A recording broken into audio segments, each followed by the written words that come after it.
And this is where you're wrong, Mr. Hitchens, because they did at that point in time transfer the burden of proof off of the shoulders of the Iraqis and onto the shoulders of the inspectors. Yes, Resolution 707 says Iraq must resubmit its declaration and be honest. But it also told the inspectors to go into Iraq and search for the hidden weapons. Do you see the contradiction built in? On the one hand, we tell the Iraqis they must submit an accurate declaration. And yet we say to the inspectors, regardless of what the Iraqis do, go in and search for the hidden weapons. And we did. But the problem is the United States built into the process the notion of proving the negative, and that can never happen. Witness case 1, ballistic missiles. I carried out an investigation that went well over a year. And in October of 1992 made a report to the intelligence community of the United States that said we have accounted for all of Iraq's ballistic missiles. But because disarmament wasn't the game, the CIA rejected this report. The director goes before the Senate and says there's 200 missiles left in Iraq.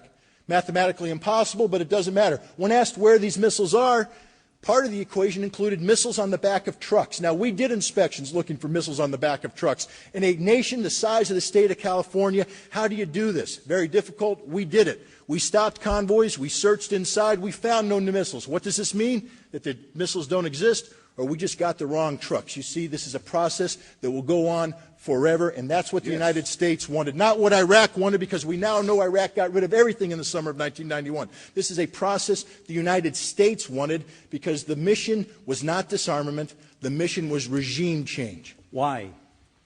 Why? Yeah. Now we come down. You guys, this is the part that I want everybody to understand here.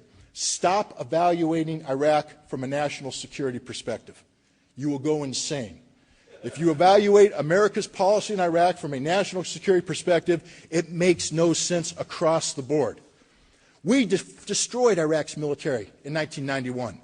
Their economy was in ruins. Iraq represented a threat to no one outside the people of Iraq, and I will give you this. It was a horrific dictatorship that was oppressing its people in the most brutal fashion. But that's not why I go to war, ladies and gentlemen. I go to war when someone threatens my country, and we had terminated that threat in 1991. But the president, in selling this war, said the following, that Saddam Hussein, this is a speech he made in October 1990, Saddam Hussein is the Middle East equivalent of Adolf Hitler, who requires Nuremberg-like retribution for his crime of invading Kuwait. We went to war because the international community, in the form of the Security Council of the United Nations, said Iraq must be expelled from Kuwait, but made no mention of regime change. But when you link Saddam with Hitler, you have trapped yourself with your own rhetoric. Saddam's survival after the initial Gulf War created a political problem for the president. Regime change was not about national security. It was about solving a political embarrassment of the President of the United States, an embarrassment that was passed on from one president to the next to the next. This has nothing to do with the legitimate security interests of the United States. No, but what was the embarrassment? Saddam Hussein's continued survival. Yes. When you call a man Hitler, you cannot allow Hitler to continue to rule in Iraq, and that was the problem. The president called him Hitler while punishing his people. So why did punishing his people with sanctions. Pardon? While punishing his people with sanctions, and not only allowing him to remain in power, but being complicit with his remaining in power. Yeah, but American helicopter gunships were grounded so that Iraqs could be put back in the air, and they watched while they were used on the Shia and on the Kurds. Schwarzkopf gave permission for that genocidal operation. We're complicit. We can't walk away from this.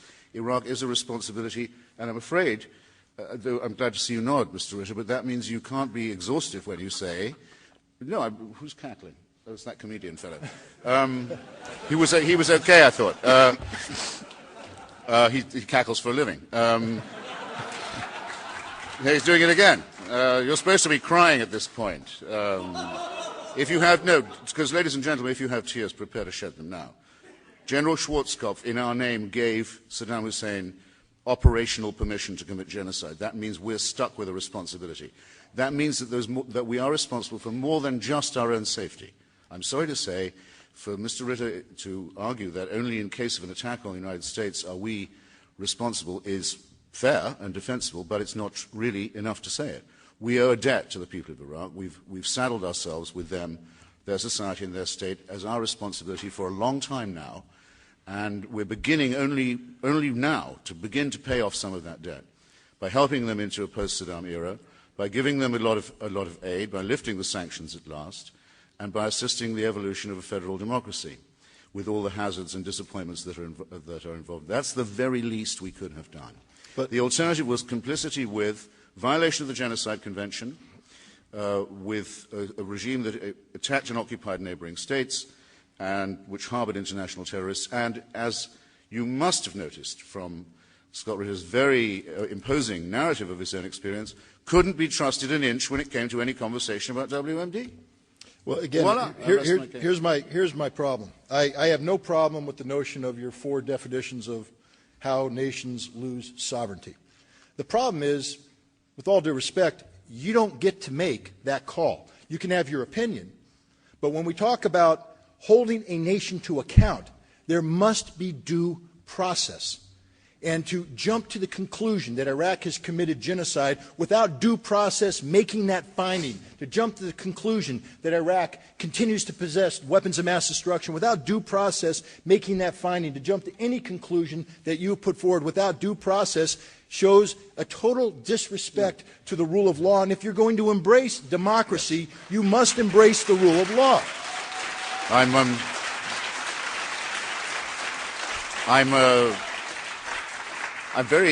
very happy to take the opportunity of not just seconding you in that. I'd rather try and outdo you in saying that. I mean, I think you're more right than you know. I'm a member and a supporter of a group called Indict, which was founded by a very important leader of the parliamentary left in the British Labour Party, ruling party. Anne Clwyd is her name, heroic woman, who we for years before the war were pressing the British Attorney General to indict Saddam Hussein and to bring in a bill that would state the reasons why he should be arrested and put on trial. These would begin probably with Operation Anfal, the attempt to exterminate the Kurdish people, but Britain and other countries had standing, a jurisdiction in it as well because of the holding of hostages in Kuwait as insurance, one of the most illegal things a state can do.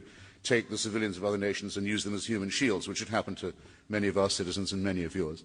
The indictment could have gone on forever. We could have wheeled from Kanan Makia's office at Brandeis, we could have wheeled into court the steel filing cabinets that contained the genocide indictment at any time, in any country. But we didn't. And it wasn't done. It wasn't done. And it's an international disgrace, and it's a shame on both the governments of Britain and the United States. In case anyone has another opinion or impression, I don't stand here as the representative of the United States government. In fact, I sometimes wonder if they could make a decent case for regime change, I could have some more time off. But because they're so bad at it, doesn't mean that the case should not be made. So, if you want to know how fucked up your republic is, that's how fucked up it is. All right. Getting